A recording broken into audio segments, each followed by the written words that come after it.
Good morning, everybody. This is Chef Matt here. Just wanted to give you guys a quick recap on some stuff that we talked about last class as pertaining to our knife skills. All right.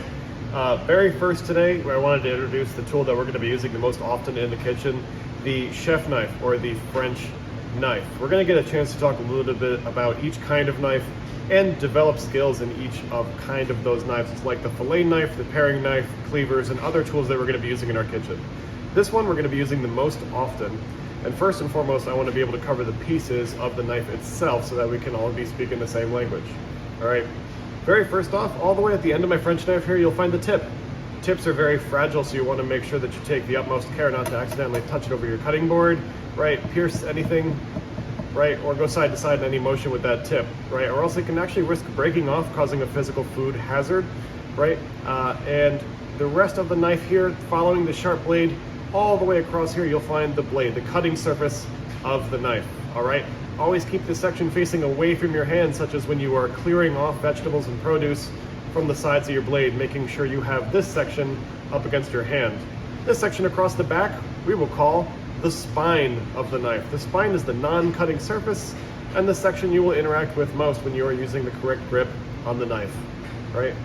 Right where the tip goes to the blade, you'll find the end being the heel. The heel of the knife is just this section right here. Still sharp, the same way of the tip. We're going to be using that to kind of maneuver ourselves away. The heel is basically where our fingers are going to be resting on the correct grip of the knife, right?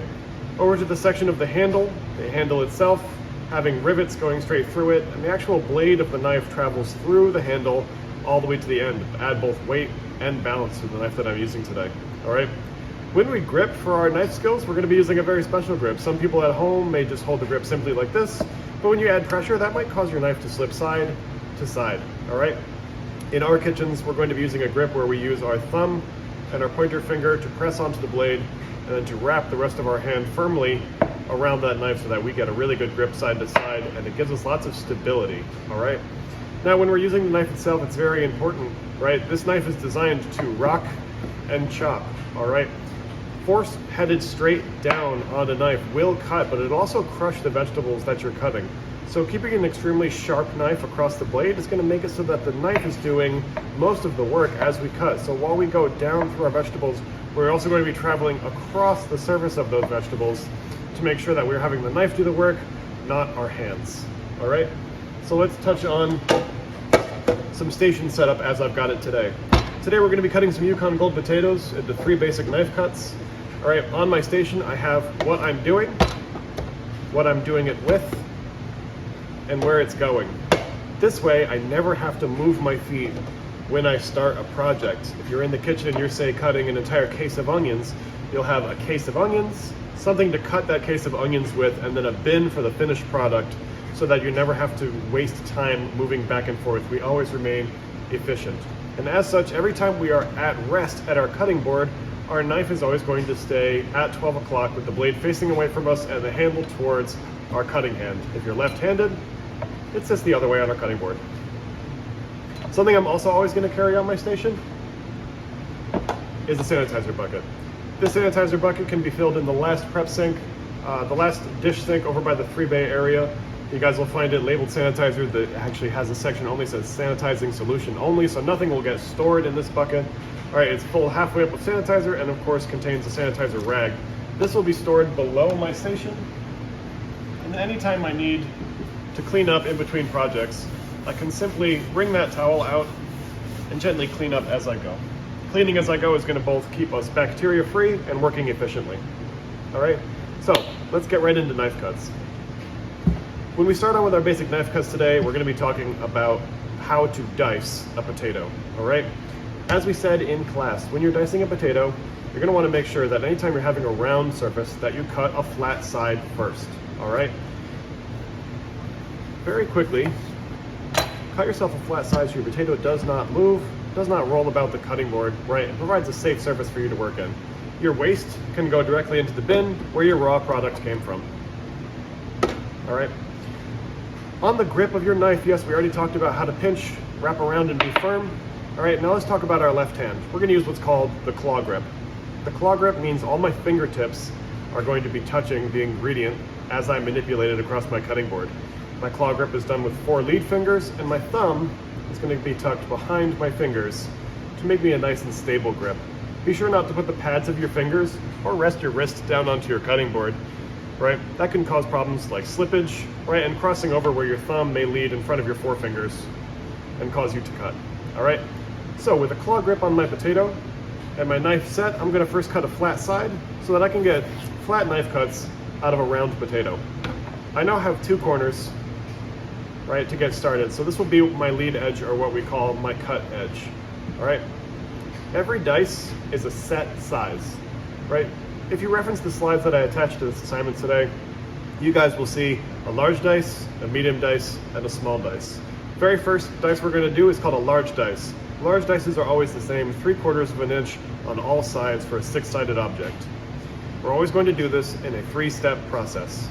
All right, we're going to cut a plank first, measuring 3/4 of an inch from my cut side, leading with the tip of my knife headed straight down to tip, and then following with the back of my knife.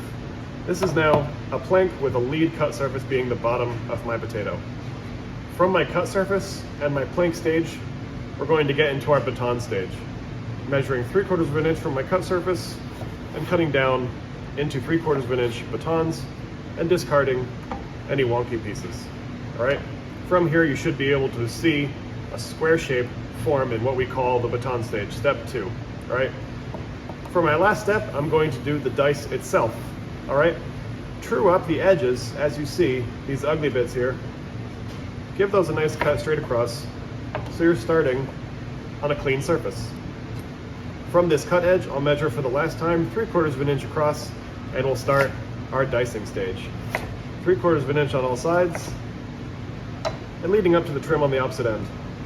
And here we have 3-step process. We're gonna do that same process, but for a medium dice, this time a 1/2 inch on all sides.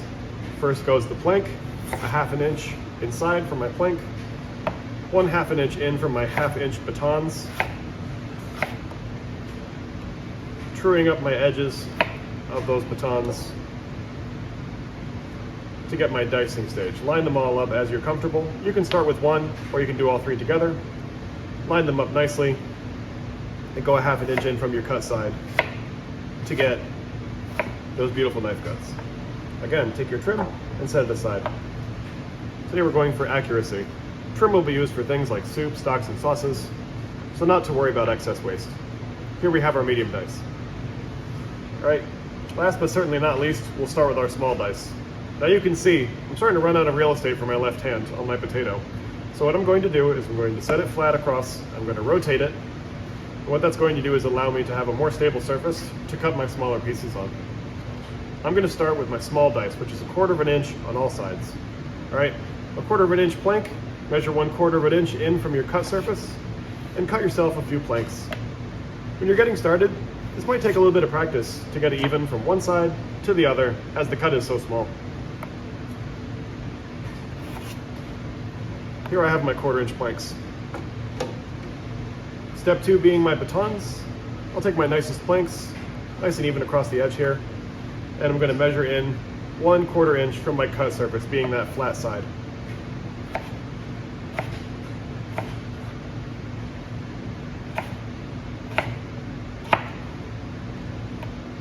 And here we have our 1/4 inch batons. What you're going to do is take all these like matchsticks, line them up nicely, and cut a square edge so that you can start these nice even dices. Look down the edge. If you're looking at rectangles, you're going to want to adjust these a little bit. Line them up true to your knife, measure 1/4 inch in from that side, start to rock and chop through your vegetables to find those beautiful dices.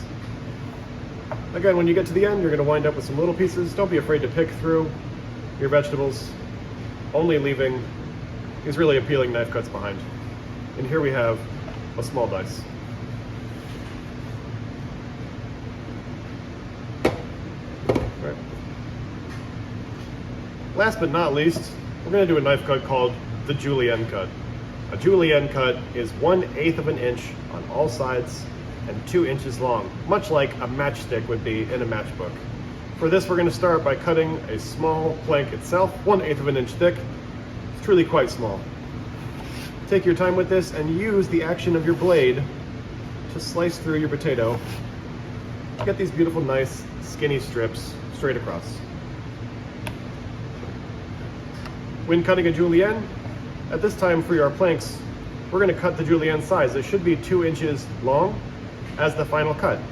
So we're going to take the ugly sides and trim these away until we have some really nice, appealing looking planks with a good square cut side.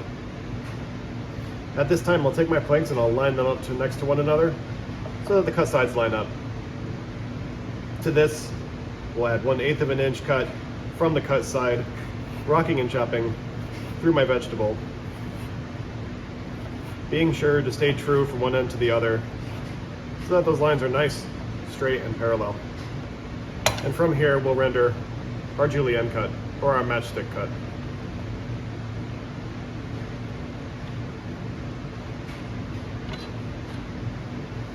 Excellent.